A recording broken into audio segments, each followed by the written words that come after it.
നിങ്ങളുടെ favourite shows ഇനി ഒരിക്കലും മിസ്സാവില്ല. ഇപ്പോൾ C5 കാണും നിങ്ങളുടെ ഫേവറേറ്റ് ഷോസ് തികച്ചും സൗജന്യമായി. ദീപകേ, എന്ത് അടിസ്ഥാനത്തിലാണ് നീ ഇങ്ങനെ ഒരു പരാതി കൊടുത്തത്?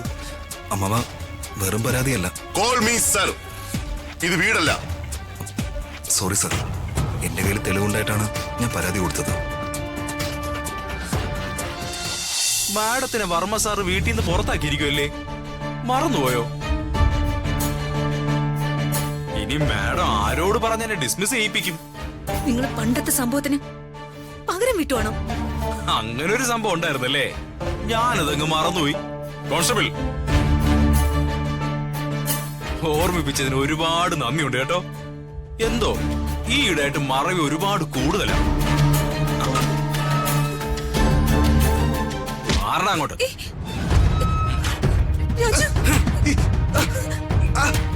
അടിക്കില്ലേ? പോലീസുകാരെ നിയമം പഠിപ്പിക്കല്ലേ? അടിക്കില്ലേ പ്ലീസ്? രാജു. അയ്യോ, മാഡം, രാജു. വേണ്ട സർ. അയ്യോ. സർ, അവിടെ ഇരിക്കണ അവിടെ. സർ, വേണ്ട സർ, പ്ലീസ് സർ.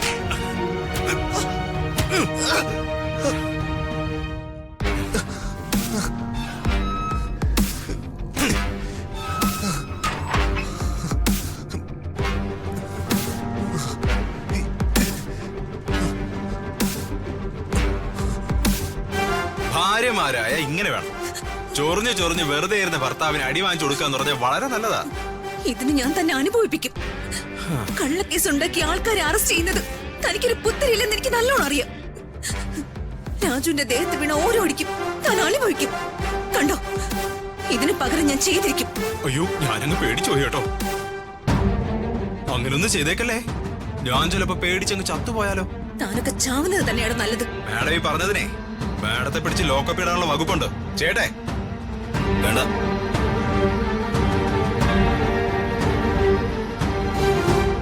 ഞാനാ കംപ്ലൈന്റ് കൊടുത്തേ. അതിന് വ്യക്തമായ കാരണമുണ്ട്. ദീപക്, അപ്പൊ നീയാണ് ഇതിന്റെ പിന്നിലല്ലേ? അതെ. നിന്നെ കല്യാണം കഴിക്കാതെ രാജുവിനെ കല്യാണം കഴിച്ചതിന്റെ പ്രതികാരം ചെയ്യാണോ നീ? പ്രതികാരം ചെയ്യാൻ ആരെങ്കിലും പോലീസിൽ കംപ്ലൈന്റ് കൊടുക്കൂ? എന്റെ പ്രതികാരം താങ്ങാനുള്ള കരുത്തും കഴിവൊന്നും രാജുവിനും ഇല്ല, നിനക്കും ഇല്ല. ഇത് നിയമപരമായി നീങ്ങേണ്ട കാര്യമായതുകൊണ്ടാ നിയമപരമായി തന്നെ നീങ്ങാൻ തീരുമാനിച്ചത്. അതിന് രാജു എന്ത് തെറ്റാ ചെയ്തത്? ജോലിന്ന് പുറത്താക്കിയതിന്റെ പേരിലുള്ള വൈരാഗ്യം കൊണ്ട് എന്റെ അമ്മാവനെ രാജു കൊല്ലാൻ ശ്രമിച്ചു. താൻ എന്താ ഈ പറയുന്നേ? ഞാൻ നോക്കട്ടെ. വിദ്യാഭ്യാസ മന്ത്രിയുടെ മകളും അദ്ദേഹത്തിന്റെ PA രാജുവും തമ്മിലുള്ള പ്രേമവിവാഹത്തിന്റെ പരിണത ഫലമാണ് രാജുവിന്റെ ഈ അറസ്റ്റും പീഡനവും. രാജുവിന് നല്ല രീതിയിൽ മർദ്ദനമേറ്റിട്ടുണ്ടെന്നാണ് ദൃശ്യങ്ങളിൽ നിന്ന് തന്നെ നമുക്ക് മനസ്സിലാക്കാൻ സാധിക്കുന്നത്. എതിർകക്ഷികൾ ഇതൊരായുധമാക്കി ഒരു രാജിക്ക് വേണ്ടിയുള്ള ആഹ്വാനം തുടങ്ങിക്കഴിഞ്ഞു. മന്ത്രി പ്രതാപവർമ്മയുടെ വീട്ടിൽ അതിക്രമിച്ചു കയറി മന്ത്രിയെ ആക്രമിക്കാൻ ശ്രമിച്ചു എന്ന പരാതിയിലാണ് രാജുവിനെ അറസ്റ്റ് ചെയ്തിരിക്കുന്നതെന്നാണ് ഞങ്ങൾക്ക് അറിയാൻ സാധിച്ചത്. അതിക്രമം തന്നെയാണ് ഇപ്പോൾ ഇവിടെ കാണുന്നത്. ഞാൻ അവിടെ വരെ ഒന്ന് പോയിട്ട് പ്രതാപ, അത് വേണ്ട. നിന്നെ ഇപ്പൊ അവിടെ കണ്ട ഇതൊക്കെ സത്യമാണെന്നല്ലേ ജനം കരുതൂ?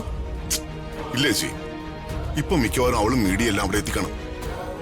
അവിടെ പോയി ഏത് വിധനെയും കാര്യങ്ങൾ പറഞ്ഞ് സോൾവ് ആക്കണം. ഇല്ലെങ്കിൽ സോഷ്യൽ മീഡിയ ഇത് വേറെ രീതിയിൽ ചിത്രീകരിക്കാൻ വഴിയുണ്ട്. അത് എന്റെ ഇപ്പോഴത്തെ ഇമേജിനെ വലിയ രീതിയിൽ ബാധിക്കും. ഞാൻ പോയിട്ട്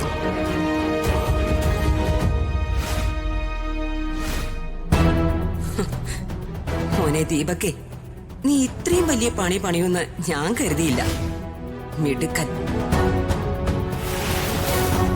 നാട് നന്നാക്കേണ്ട മന്ത്രിയുടെ വീട്ടിലെ കാര്യങ്ങൾ പോലും നന്നാക്കാൻ മന്ത്രിക്കാവുന്നില്ല എന്നാണ് നമ്മളിപ്പോ മനസ്സിലാക്കേണ്ടത്. സൗമ്യ, വിദ്യാഭ്യാസ മന്ത്രി പ്രതാപ് വർമ്മ ഇപ്പോൾ സ്റ്റേഷനിലേക്ക് എത്തിയിരിക്കുകയാണ്. സർ, താങ്കളുടെ മരുമകനെയാണ് ഇപ്പോൾ അറസ്റ്റ് ചെയ്തിരിക്കുന്നത്. എന്താണ് സാറിന് ഇതിനെക്കുറിച്ച് പറയാനുള്ളത്? സർ, എന്താണ് മരുമകന് മേൽ ചുമത്തിയിരിക്കുന്ന കുറ്റങ്ങൾ? പറയൂ സർ. സർ, അദ്ദേഹത്തെ പുറത്തിറക്കാനായിട്ടാണോ സാർ ഇപ്പോ വന്നിരിക്കുന്നത്? വിദ്യാഭ്യാസ മന്ത്രി പ്രതാപ വർമ്മ റിപ്പോർട്ടർമാരുടെ ഒരു ചോദ്യത്തിന് പോലും മറുപടി നൽകാതെ അകത്തേക്ക് പോയിരിക്കുകയാണ്. ആരാ കംപ്ലൈന്റ് തന്നത്? എന്താ കംപ്ലൈന്റ്? എന്തിന്റെ അടിസ്ഥാനത്തിലാണ് മിസ്റ്റർ രാജുവിനെ നിങ്ങൾ കസ്റ്റഡിയിലെടുത്തത്? സർ, കംപ്ലൈന്റ് എന്നത് സാറിന്റെ അനന്തരവൻ ദീപക്കാണ് സർ. സാറിന് വധശ്രമം ഉണ്ടായി എന്നാണ് കംപ്ലൈന്റ്. രാജുവിനെ ജോലിയിൽ നിന്ന് പിരിച്ചുവിട്ടതിന്റെ പ്രതികാരം തീർക്കാൻ വേണ്ടി സാറിനെ കൊല്ലാൻ ശ്രമിച്ചു എന്നാണ് ദീപക് പറഞ്ഞത്. പറഞ്ഞെന്നോ? അല്ല സർ, കംപ്ലൈന്റ് എന്നപ്പോ പറഞ്ഞതാണ്. എന്നിട്ടാ കംപ്ലൈന്റിലൂടെ ദിവ്യ,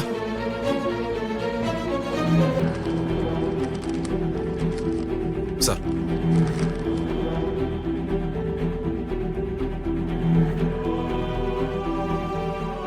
ഇതാണോ കംപ്ലൈന്റ്? ഞാൻ വായിക്കാം.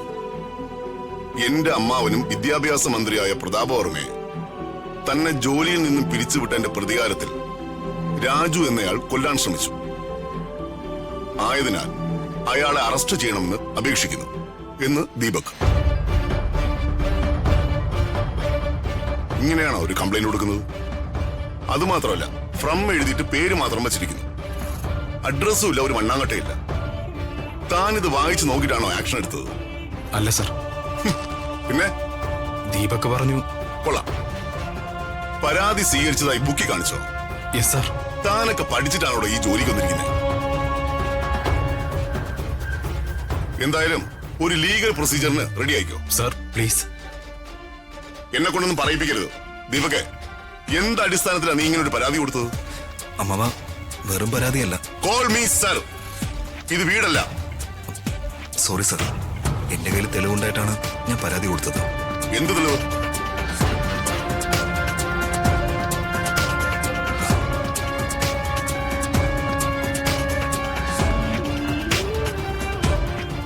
എനിക്ക് ആ വീഡിയോ ഒന്ന് കാണണം. ഇത് ചതിയാ. അച്ഛനെ കാണാൻ എനിക്ക് രാജു കൂട്ടുവന്നതാ. എനിക്ക് വേണ്ടി വെയിറ്റ് ചെയ്ത് നിൽക്കുക രാജു. അല്ലാതെ അച്ഛനെ കൊല്ലാൻ വന്നതൊന്നും അല്ല. അച്ഛൻ സുഖമില്ലാതെ ഹോസ്പിറ്റലിലായപ്പോ ഞാൻ കാണാൻ വന്നിട്ടും എനിക്ക് കാണാൻ പറ്റിയില്ല. അങ്ങനെ എനിക്ക് തിരിച്ചു വരേണ്ടി വന്നു. അച്ഛനെ കാണാൻ കഴിയാതെ ഞാൻ വിഷമിച്ചിരുന്നപ്പോ രാജു എന്നോട് പറഞ്ഞത് ഞാൻ വീട്ടിലേക്ക് കൊണ്ടുപോവാന്ന്. എന്നിട്ട് രാജു എന്നെ വീട്ടിൽ കയറ്റി വിട്ടിട്ട് പുറത്ത് വെയിറ്റ് ചെയ്ത് നിന്നതാ. അത് നല്ലൊരു ഉദ്ദേശത്തോടെ വന്നതാ ഞങ്ങള്. അതിനെ വളച്ചൊടിച്ച് അച്ഛനെ കൊല്ലാൻ വന്നതാണെന്ന് പറഞ്ഞ് രാജുവിനെ ലോക്കപ്പിലാക്കാൻ നിനക്ക് എങ്ങനെ തോന്നി? ഇങ്ങനൊരു തല തിരിഞ്ഞവനെ അച്ഛൻ നിങ്ങൾ എല്ലാവരും കൂടി എന്റെ തലയിൽ കെട്ടിവെക്കാൻ നോക്കിയത്. അച്ഛൻ ഒരിക്കലും എന്റെ ഇഷ്ടങ്ങളും ആഗ്രഹങ്ങളും സാധിച്ചു തന്നിട്ടില്ല. ഡൗൺലോഡ് ചെയ്യൂ C5 ആപ്പ്. കാണൂ എല്ലാ എപ്പിസോഡുകളും സൗജന്യമായി.